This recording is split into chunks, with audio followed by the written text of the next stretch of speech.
go. Do I have my cooldown something? Oh, I do actually.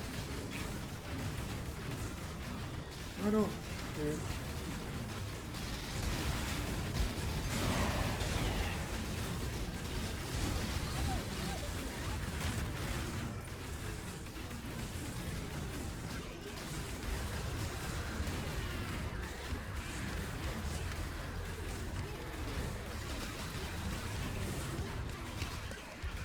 And so we drop gloves with the book.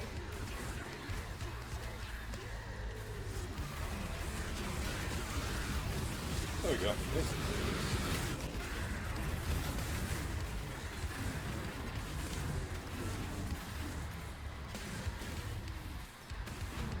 Did most of that map on Solitaire and Shrine.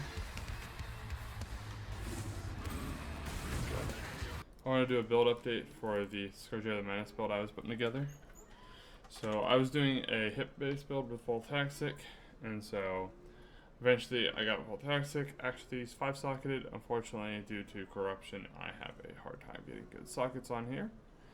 So it's a bit rough for socketing, and so I have to kind of multiply slot the Mana Forge setup, but what you have right now is the Mana Forge with the spare and hit. Excuse me. Spare and hit with Mana Forged, Frenzy, and Cast on Critical Strike, so that it will proc to spare when Frenzy hits targets with a crit. And then I have Inspiration attached here. Inspiration solely here just for the fact that I can't do Ensnaring Arrow here, and then I would do Peacock here. So Peacock plus Ensnaring Arrow would go right here if I had the, set up here. And then I have, like I said, Ensnaring Arrow, Power Charge, Mana Forged. Mana Forged would be replaced, obviously, with that Mana Forged. And then Wrath. We have Purity Elements currently, because I'm still working to cap res consistently.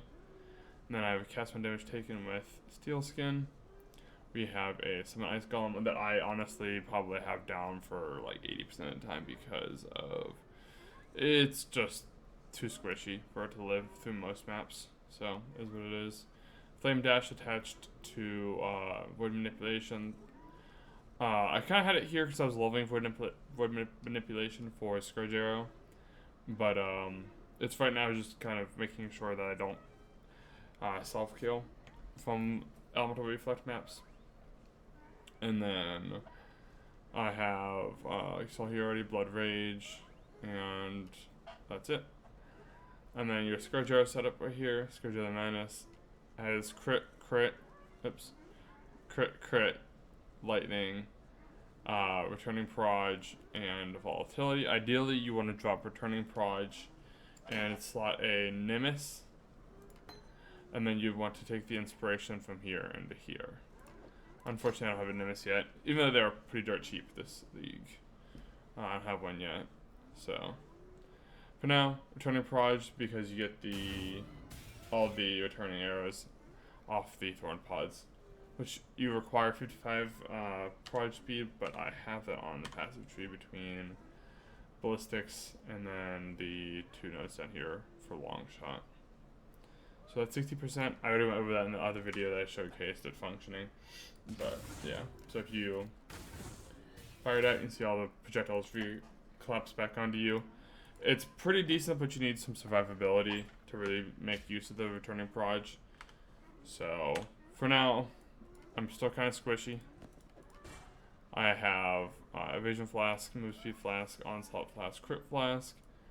Ideally, I would like to replace one of the 2 flasks. I can't remember which one. Onslaught Flask for a Stib Knight, but that's for future build update.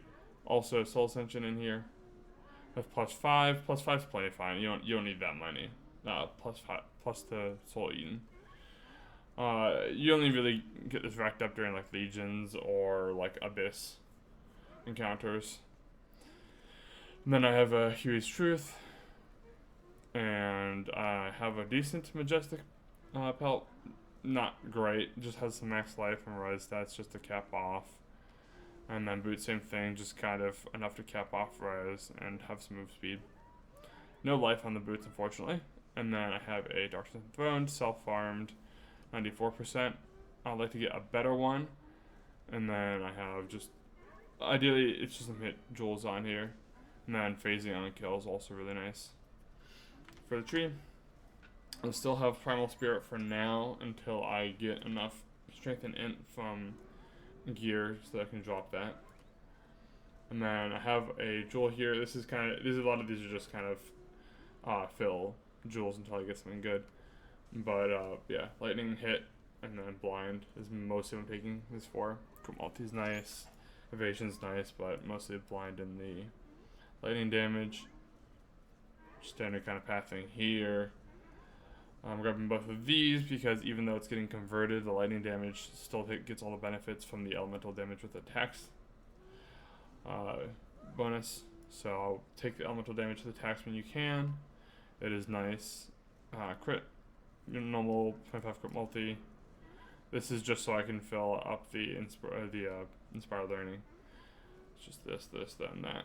And it's cheaper than going here too. So yeah. And then spell suppress capped. Bow nodes as per usual. Up here I have chaos damage. And then these two are nice because they have the life on kill and the energy shield on kill. Kind of helps you sustain energy shield even through Blood of Ages drain. And then you have spell suppress. Yes, max life is nice. And then elemental focus is really nice for the non-damaging effects of ailments. Helps you get some pretty decent shocks. Because you have the more damage from the Voltaxic, you also probably want to grab either Static Blows or Breath of Lightning as your anointment for a better shock as well. And then Mana for Reservation Efficiency right here.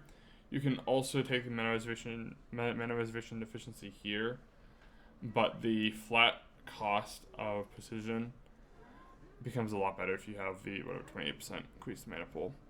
So this is better as long as you don't need to, worry about draining your mana pool. And Scourge fires pretty slow due to its 0.8 base attack speed, so not terrible. Not great, but not terrible. So it is what it is. Shouldn't need the mana though, so. We also have Projectile of Pierce. All of the projectiles from Scourge and Menace pierce infinitely, so very useful. 15% increased max life.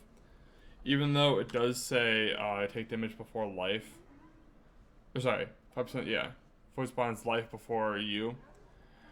Even though it says life on here, it is not a life modifier. You can test it for yourself. You go here, refund the point. And I lose 300 health. So very clearly, it is working. Got 3,100 health, 3,300 health. Very clearly working. For whatever reason, POB does not think it works.